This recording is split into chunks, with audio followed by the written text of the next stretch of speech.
I think it's safe to say that 2025 has not been the year of the employee. First, we've had mass layoffs. Then we've had companies forcing people back into the office.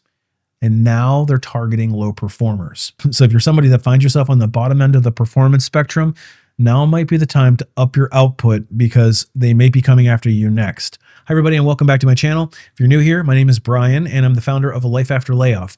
I'm a career coach and a corporate recruiter who has interviewed and hired thousands of people into some of the world's largest and most well-known companies. And I've made it my mission to demystify how careers and hiring work at major corporations. So if this kind of content interests you, make sure you hit that subscribe button.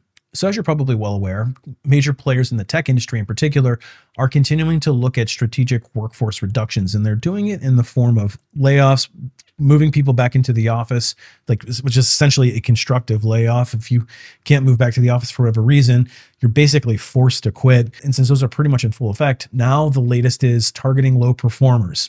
And none other than Meta and Microsoft are leading the charge, but it's not just them. Now, of course, the layoffs at Meta have gotten a lot of publicity because they are performance-based layoffs. And this is one of the first times in at least recent history that they have called them outright performance-based layoffs. And so the implications of that are pretty damning for people in Silicon Valley in particular.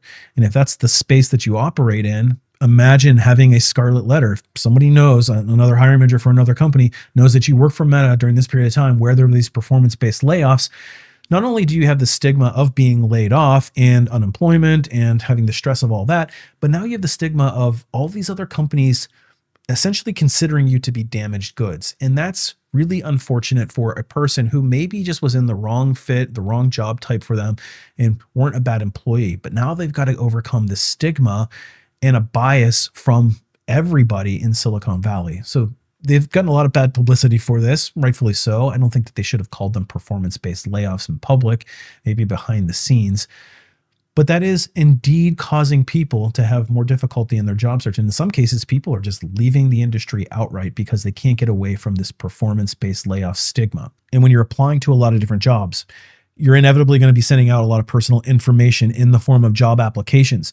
Those same job applications are what they use to check backgrounds. And unfortunately, some background check companies make your personal information available for resale. And who buys them? Well, data brokers. Data brokers take your information and propagate it all over the internet. So if you're getting a lot of robocalls or spam emails, it's probably because a data broker has gotten a hold of your personal information somewhere. And it can be a huge pain in the butt to find out where your personal information is showing up and then how to take steps to get rid of it. Fortunately, that's where today's sponsor comes in. Delete Me offers an innovative solution where they scour the internet looking for instances where your personal information may be showing up on public directories. They take active steps to scrub the information for you, and it runs behind the scenes 24 hours a day, always looking for new instances where your personal information may be showing back up again. It's kind of like whack-a-mole. You always have to stay diligent here. And getting started is really easy. You just fill out a basic questionnaire, and then they will get to work immediately starting to look for where your personal information is showing up. And again, they'll opt you out of these databases. And every so often, you'll be sent a detailed privacy report letting you know exactly what it is that they're doing on your behalf to find your personal information. And then more importantly, what they're doing to remove it for you. And if you're interested in getting started, Delete Me has been very gracious in offering a 20% off discount to anybody who uses the code LAYOFF at checkout. I will leave a link in the video description below. And it's not only just Meta, it's other companies that are joining the fray. And in a move to change the reputation of being the country club of tech employers, Microsoft is making proactive steps to change how they evaluate performance.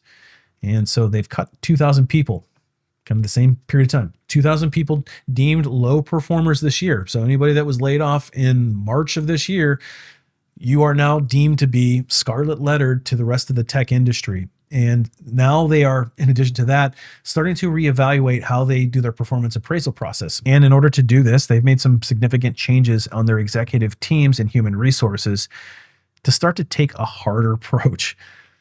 Here we have back in 2023, this little anecdotal story on this Business Insider article. A Microsoft employee was asked to take a lighter workload when he found out that his wife had terminal cancer.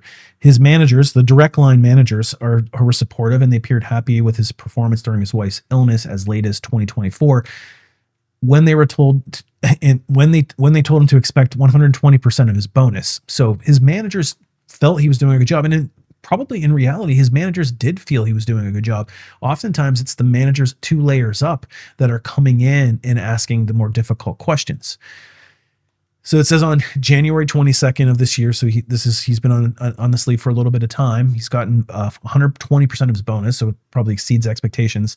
The employee said that an HR representative unexpectedly joined his weekly manager's call. How many times have we heard this story? Now, the employee was fired without severance while he was on leave, maternity leave, paternity leave, and told that his health insurance would expire that night. It's like, come on, guys. Like, why are we still in this day and age treating people like they're disposable? This is completely inappropriate. Nonetheless, we're putting them on blast here so everybody knows that this is what indeed happened. Now, this person had to figure out things really quickly, had to go into Cobra, etc., but they're still shocked, angry. They said they did everything right. Now, this cultural shift comes at a time when Microsoft has actually actively been softening their stance toward employees. Since 2014, Microsoft used to have a reputation of very cutthroat performance appraisals, but they started to soften their stance considerably to try to retain some of the talented workers. In fact, they started getting a reputation of coddling some of their highly talented people. And as a result, it turned into a country club culture where even Jeff Bezos said it was a place that employees would go after they were done working hard in their career and wanted to coast for retirement. Like, ouch, that's pretty scathing. But some of the managers are saying that they got too soft on their employees and they started to make a push to change things and how they actively managed people. So what they decided to come up with was this stack ranking. The stack ranking is basically forcing managers to put employees on a curve from lowest to highest. And every year you're calling out the bottom tier of performance. So in theory, you should be moving up in performance as an organization over time. Now, the problem is that yesterday's 2 is today's 1, and the people who may have been comfortable a year earlier can suddenly find themselves on the wrong end of a performance-related layoff or displacement. And now they've replaced it with this, what's called a manage reward slider. So basically it's a scale from 0 to 200, and the frontline manager evaluates the impact, the employee's impact, and then recommends where they should land on the slider. And then a higher level manager considers a differentiation. In other words, making sure that the team is distributed along the slider. So they're kind of like forcing it. You can't have a clump of all these high performers in one area. So the middle of the range obviously is 100, while 0, 60, and 80 are the low performers, and 120, 140, and 200 are the high performers. And then your stock options, your cash rewards, your bonuses are all tied to where you fall on the spectrum. So if somebody is a impact 60, means they generally would receive 0% of their stock award and 30% of their maximum cash bonus. So you're leaving a lot of money on the table if you fall below the 100. If you're on somebody that's on the low end of the performance spectrum, not only are you getting a low bonus, but then you also get essentially placed on a performance improvement plan, which is pretty typical with most organizations. So Microsoft is reevaluating their whole approach and kind of shifting back to this model of being much more punitive and less soft. But it's not just companies like Meta and Microsoft. It's also companies like Google who are shaking up its compensation to incentivize higher performance. It's starting to sound familiar. Google has a message for employees: higher performance will be rewarded. Companies will be changing how employees are ranked on their yearly performance appraisals, and high performance is going to be more important than ever. So read between the lines here. Higher performers are going to get a higher share of compensation, which is probably rightfully so, but it may be at the expense of low performers. And they may have let lower performers kind of quote unquote coast in the past, especially in a tight labor market. But they've already looked at these remote workers, and they kind of made the constructive discharges there by forcing people back into the office. But it's like, if they don't get enough people there, now they're moving on to more forced ranking systems to remove people.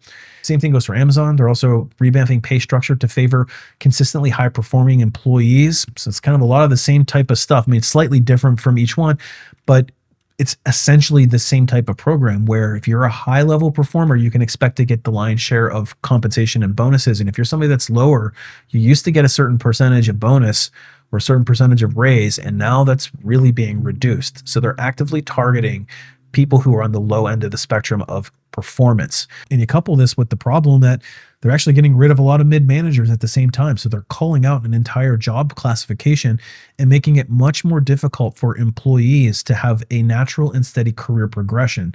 And so, the long term of this is going to be there's going to be a lack of bench strength when they're looking at who's going to be the next director levels and above. And I guess in some level, they probably don't care. They're just making short-term decisions. And that seems what companies are doing anymore. They only look this far in front of their face and they don't look at the big picture. And unfortunately, with an increased prevalence of AI and disruptive technologies, companies are just going to get increasingly emboldened to look at the bottom line of their business. And unfortunately, labor is one of the highest expenses that they have. So if you're somebody that's maybe quite quit and you're not quite ready to hit the job market, you might want to think a little bit more strategically about how you want to handle the next few months of your career. Anyway, if you need more support from a career perspective, check out my website, alifeafterlayoff.com. Again, I want to thank today's sponsor, Delete Me, and we will see you on the next one.